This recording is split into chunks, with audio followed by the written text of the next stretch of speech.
मध्य पूर्व की राजनीति हमेशा से जटिल रही है, लेकिन हालिया घटनाक्रम ने इसे और भी उलझा दिया है। ईरान, सऊदी अरब, तुर्की और पाकिस्तान, ये चारों देश इस समय एक ऐसे भू राजनीतिक खेल में शामिल हैं जहां हर कदम बेहद सोच समझकर उठाया जा रहा है। ऊपर से देखने पर ऐसा लग सकता है कि पाकिस्तान और तुर्की सऊदी अरब के खिलाफ खड़े हो गए हैं और ईरान के पक्ष में झुक रहे हैं, लेकिन असल में कहानी इससे कहीं ज्यादा गहरी और बहुस्तरीय है। इस पूरे घटनाक्रम की शुरुआत उस समय तेज हुई जब ईरान और पश्चिमी देशों के बीच तनाव बढ़ा और क्षेत्र में सैन्य गतिविधियां तेज हो गईं। सऊदी अरब, जो लंबे समय से ईरान का क्षेत्रीय प्रतिद्वंदी रहा है, उसने ईरान के खिलाफ कड़ा रुख भी अपनाया और तेहरान की नीतियों की खुलकर आलोचना की। सऊदी नेतृत्व को यह चिंता भी सता रही है कि अगर ईरान की ताकत बढ़ती है तो पूरे खाड़ी क्षेत्र में उसका प्रभाव कमजोर पड़ सकता है। इसी बीच पाकिस्तान और तुर्की का रुख थोड़ा अलग नजर आया। दोनों देशों ने ईरान के खिलाफ सख्त बयान देने से परहेज किया और इसके बजाय शांति और संवाद की बात की। यहीं से सवाल उठने लगे, क्या पाकिस्तान और तुर्की सऊदी अरब को धोखा दे रहे हैं? क्या खलीफा बनने की महत्वाकांक्षा रखने वाले तुर्की के राष्ट्रपति एर्दोगन इस पूरे खेल के पीछे हैं? और क्या पाकिस्तान के प्रधानमंत्री शहबाज शरीफ सऊदी अरब के भरोसे को तोड़ने जा रहे हैं? अगर इस पूरे मामले को गहराई से समझें तो सबसे पहले हमें पाकिस्तान की स्थिति को समझना होगा। पाकिस्तान की अर्थव्यवस्था काफी हद तक सऊदी अरब पर निर्भर रही है। सऊदी अरब ने कई बार पाकिस्तान को आर्थिक मदद दी है, तेल की आपूर्ति में रियायतें दी हैं और कठिन समय में उसे सहारा दिया है। इसके अलावा पाकिस्तान और सऊदी अरब के बीच रक्षा संबंध भी मजबूत है।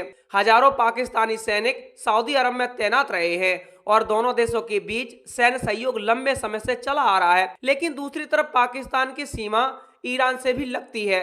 दोनों देशों के बीच सांस्कृतिक और धार्मिक संबंध भी हैं। खासकर पाकिस्तान के शिया समुदाय के कारण पाकिस्तान के लिए यह संभव नहीं है कि वह ईरान के खिलाफ खुलकर खड़ा हो जाए, क्योंकि इससे उसके अंदरूनी हालात भी बिगड़ सकते हैं। बलूचिस्तान जैसे संवेदनशील इलाके में पहले से ही अस्थिरता बनी हुई है और ईरान के साथ टकराव उस स्थिति को और खराब कर सकता है। यही कारण है कि पाकिस्तान एक संतुलन की नीति अपनाता दिख रहा है। वह ना तो सऊदी अरब को नाराज करना चाहता है और ना ही ईरान से दुश्मनी मोल लेना चाहता है। यही वजह है कि उसने खुद को एक मध्यस्थ के रूप में पेश करना शुरू किया है। पाकिस्तान यह संदेश देना चाहता है कि वह किसी एक पक्ष का हिस्सा नहीं है, बल्कि वह क्षेत्र में शांति स्थापित करने में मदद करना चाहता है। अब बात करें तुर्की की, तो उसका खेल थोड़ा अलग है, लेकिन लक्ष्य काफी हद तक समान है।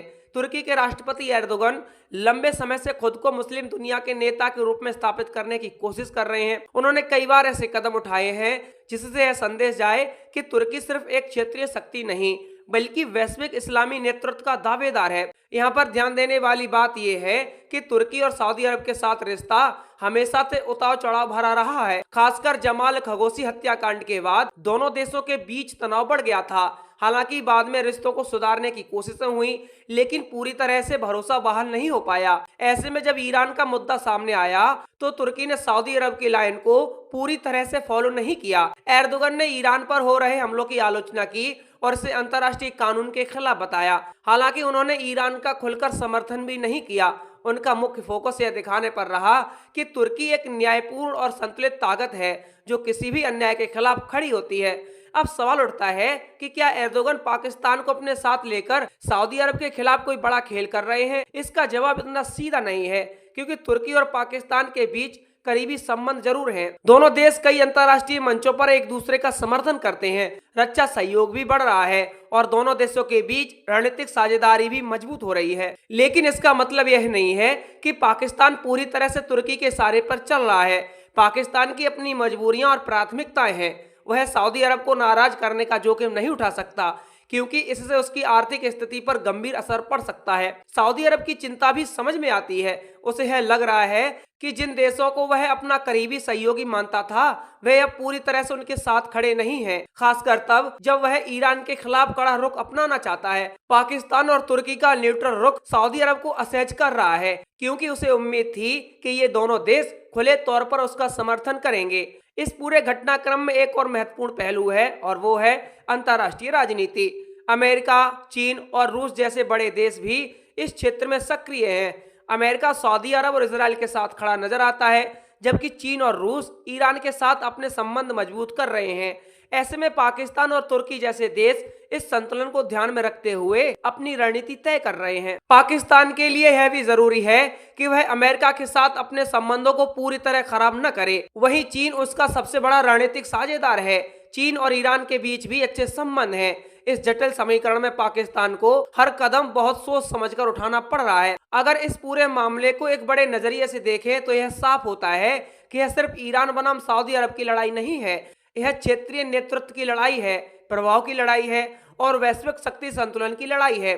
तुर्की इस मौके का इस्तेमाल अपने प्रभाव को बढ़ाने के लिए करना चाहता है, जबकि पाकिस्तान इस स्थिति से खुद को नुकसान से बचाते हुए अधिकतम फायदा उठाने की कोशिश कर रहा है। जहां तक धोखे की बात है तो अंतर्राष्ट्रीय राजनीति में चीजें इतनी सरल नहीं होती। यहाँ कोई भी देश सिर्फ दोस्ती या दुश्मनी के आधार पर फैसले नहीं लेता। हर फैसला राष्ट्रीय हितों को ध्यान में रखकर किया जाता है। पाकिस्तान और तुर्की का मौजूदा रुख भी इसी का उदाहरण है। पाकिस्तान ना तो सऊदी अरब को धोखा दे रहा है और ना ही ईरान का साथी बन गया है।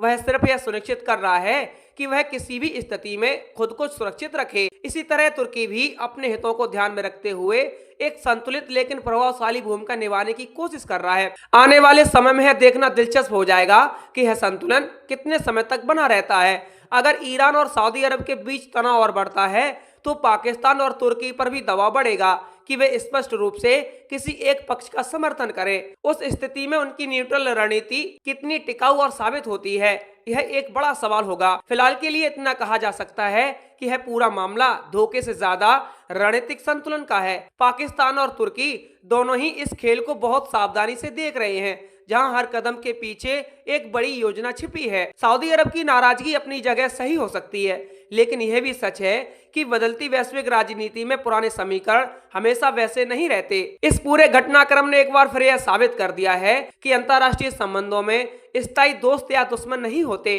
सिर्फ स्थायी हित होते हैं। और इसी सिद्धांत के आधार पर पाकिस्तान, तुर्की, सऊदी अरब और ईरान ये सभी अपने अपने कदम आगे बढ़ा रहे हैं।